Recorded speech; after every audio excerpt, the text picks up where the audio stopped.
একটা মানবিক আশ্রয় দিয়ে আমরা যে বিপদে পড়েছি, আবার আরেকটা মানবিক করিডোরের নামে দেশকে আবার কোন ফাঁদে ফেলা হচ্ছে, এটি নিয়ে আমরা শঙ্কিত, এটি নিয়ে আমরা উদ্বিগ্ন।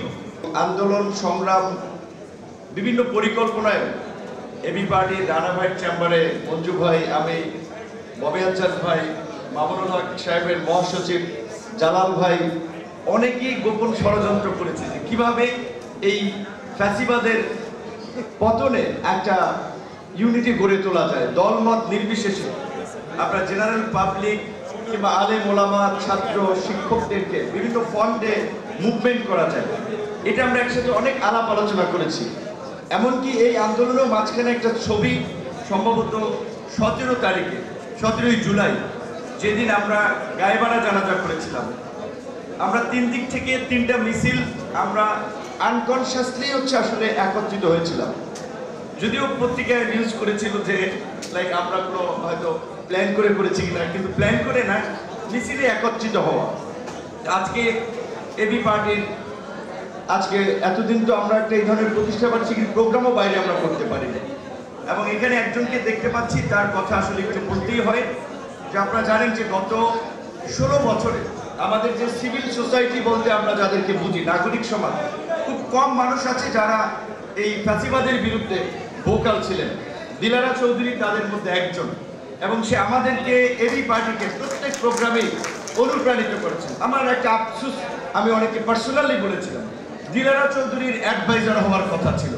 আসিফ নজরুল এবং দিলারা চৌধুরী তাদের মতো হাতে গোনা 4 থেকে 5 জন ব্যক্তি যারা সাহস নিয়ে আপোষহীনভাবে ধারাবাহিকভাবে শেখ হাসিনার ফ্যাসিবাদকে চ্যালেঞ্জ করেছেন। আজকে আমরা জানি না কোথা থেকে কি উপদেষ্টা পরিষদ হয়েছে, এই সমস্ত মানুষদের জায়গা হয়নি। তো আজকে আমার পূর্বের 2 একজন বক্তা বলেছে, সেই জায়গা থেকে আমাদের একটি কনসার্ন আছে। একটা মানবিক আশ্রয় দিয়ে আমরা যে বিপদে পড়েছি, আবার আরেকটা মানবিক করিডোরের নামে দেশকে আবার কোন ফাঁদে ফেলা হচ্ছে, এটি নিয়ে আমরা শঙ্কিত, এটি নিয়ে আমরা উদ্বিগ্ন। আমরা যেটা মনে করি যে এই সরকার আমাদের সমর্থিত সরকার, হাসনাত কামিমের সাথে একমত যে বাংলাদেশের এরকম প্রেক্ষাপট তৈরি হয় নাই যে সবাই সরকারকে সমর্থন করছে, কিন্তু আমরা একটা লিমিটেড সময়, একটা নির্দিষ্ট সময়ের জন্য সরকারকে সংস্কার এবং একটা অবাধ, সুষ্ঠু, নিরপেক্ষ নির্বাচনের আয়োজনের জন্য দায়িত্ব দিয়ে সমর্থন করেছি। সেই বিষয়ে রাজনৈতিক দলগুলো সুস্পষ্ট রোডম্যাপ জানতে চাচ্ছে, সেইখানে কিন্তু তাদের কাছ থেকে কোনো আমরা রোডম্যাপ পাচ্ছি না। কাজে আমরা বলতে চাই, আমরা সংস্কার চাই, আমরা গণহত্যার বিচার চাই, বিচারের অগ্রগতি দেখতে চাই।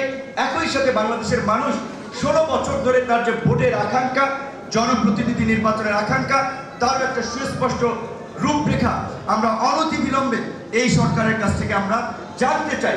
সংস্কার এবং নির্বাচনকে মুখোমুখি করে যেটা বলেছে রাজনৈতিক বিভাজন আমরা কেউ কেউ করার চেষ্টা করছি, এটি আমাদের দিক থেকে করা ঠিক হবে না। আমরা সবাই সংস্কার চাই। নির্বাচিত সরকারের বিকল্প নাই। নির্বাচিত সরকার না হলে অনির্বাচিত কিন্তু এই ধরনের ইন্টারিম গভর্নমেন্ট যতই ভালো হোক, সেটা দেশের জন্য আরও নানান সংকট তৈরি করবে। তাই আমি রাজনৈতিক নেতৃবৃন্দকে বলবো, সংস্কার বাস্তবায়নের উপরে জোর দিন, যেটা ইতিমধ্যেই সবাই বলেছে। যেখানে আমরা ঐক্যমত হই, ঐক্যমতের ভিত্তিতে একটা জাতীয় সনদ প্রণয়ন করে আমরা দ্রুতই বাংলাদেশের গণতান্ত্রিক অগ্রযাত্রায় একটা নির্বাচনের দিকে যাত্রা করি, এবং সরকারকে সেই বিষয়ে অবশ্যই একটি সুস্পষ্ট রোডম্যাপ দিতে হবে। এবি পার্টির প্রতিষ্ঠা বার্ষিকীতেও আমরা রাজনীতিবিদদের সামনে এই প্রত্যাশা করছি। ধন্যবাদ।